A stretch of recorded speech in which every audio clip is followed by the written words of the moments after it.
घटना हुई थी आपके साथ? 5 तारीख को काम विभाग से एक मैडम का फ़ोन आया था। उन्होंने कहा कि मिस्टर मानन सिंह, आपके नाम से दिल्ली पुलिस में FIR है, आपको मनी लॉन्ड्रिंग केस में संलिप्त होना पाया गया है। और तो हमने बोली कि आप तत्काल 2 घंटे में दिल्ली पहुँचें।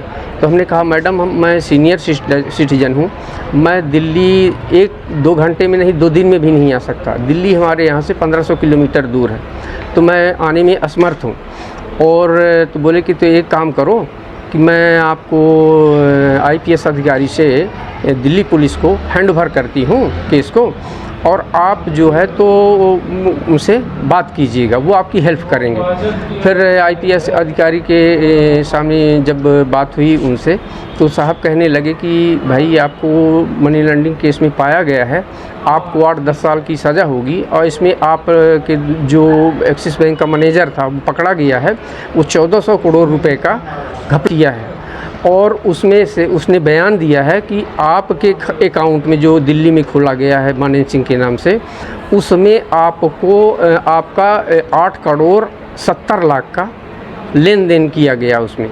और उसने कबूल किया है कि इनको मैंने 80 लाख रुपया दिया है, और इसलिए आपको जो है तो ये गोपनीयता बना के रखना है, किसी से कहना नहीं है, और हम आप लोग की मदद में लगे हुए हैं। फिर हमको दिल्ली पुलिस का एक लेटर और एक RBI का लेटर भेजा गया, पर 2 दिन बाद बोले कि ये जो एड्रेस हम आपको RBI के उसमें दे रहे हैं, इसमें से आप पैसा करें। इसके पहले उन्होंने मेरी पूरी जानकारी ले ली थी।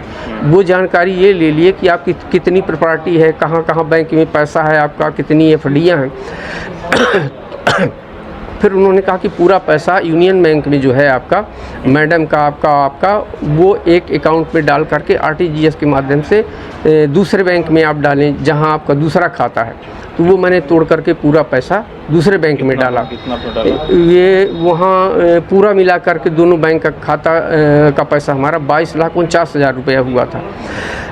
इसके बाद वो 18 तारीख को शाम को बोले कि आप जो है तो बैंक में जाना, किसी से बात नहीं करना, चुपचाप RTGS का फॉर्म लेकर फॉर्म भरना, चेक भरना, और इस पते से आप RTGS कर देना। तो मैंने उन्हीं के कहे अनुसार वो पूरा काम कर दिया।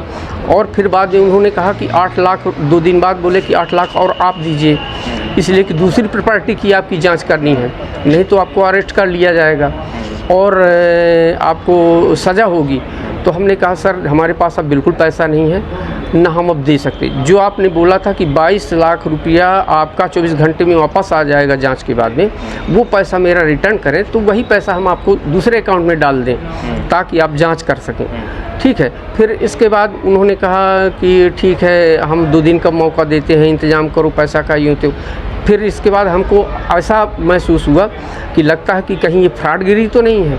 फिर इसके बाद में हम तुरंत भागे वहाँ से आए और थाना आए अमरपाटन, TI साहब से मिले, उनको पूरी सारी जानकारी दी, बताए, और उन्होंने पूरी तरह से मतलब जांच की प्रक्रिया शुरू की है। और हर जगह अपने अधिकारियों ऊपर और आप लोगों को सबको जानकारी दी इस बात के लिए कि ताकि किसी के साथ भी घपला ना हो सके और इसकी जांच हो सके।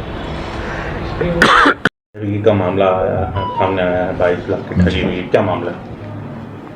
ये कल दिनांक 1/6/2026 को थाने में फरियादी मानन सिंह हैं राठौर, ये ग्राम एटमा कोठार थाना अमरपाटन में रहते हैं, और कल आकर के इन्होंने लिखित में शिकायत दी कि वो PHE विभाग से रिटायर्ड हैं, 2020 में रिटायर्ड हुए थे यहीं अमरपाटन से, और साइड में उनका बसों का व्यापार वगैरह भी चलता है, व्यवसाय है।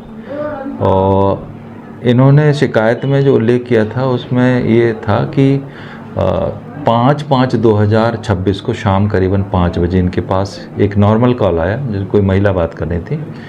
उन्होंने बताया कि वो दिल्ली से बोल रही हैं और बातचीत करते हुए उनको झांसे में लेकर के महिला ने जो है बताया कि वो CBI के पास मनी लॉन्ड्रिंग से संबंधित केस उनके खिलाफ रजिस्टर्ड है, जिसमें कुछ लोग अरेस्ट हैं और वो बता रहे हैं कि ये भी शामिल हैं। ऐसा बातचीत करते हुए उन्होंने महिला को झांसे में लेकर के करीब नहीं तो और 2-3 लोगों ने वॉइस कॉलिंग के थ्रू, मैसेज के थ्रू और वीडियो कॉलिंग के थ्रू उससे लगातार बात करते रहे और ये सिलसिला बात करने का 5/5/2026 से लगातार 18/5/2026 तक चलता रहा।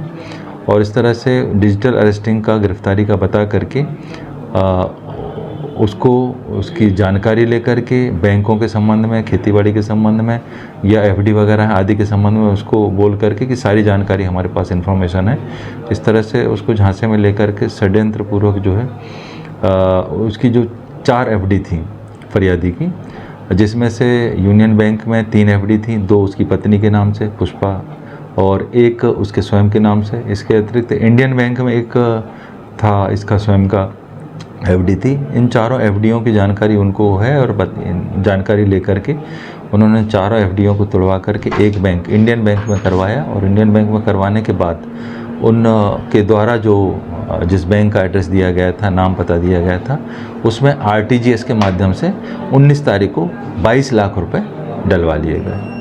उसके बाद 23 तारीख तक बात होती रही और 23 तारीख तक बात में ये उनको बोला गया कि आप 8 लाख रुपए की व्यवस्था और करो।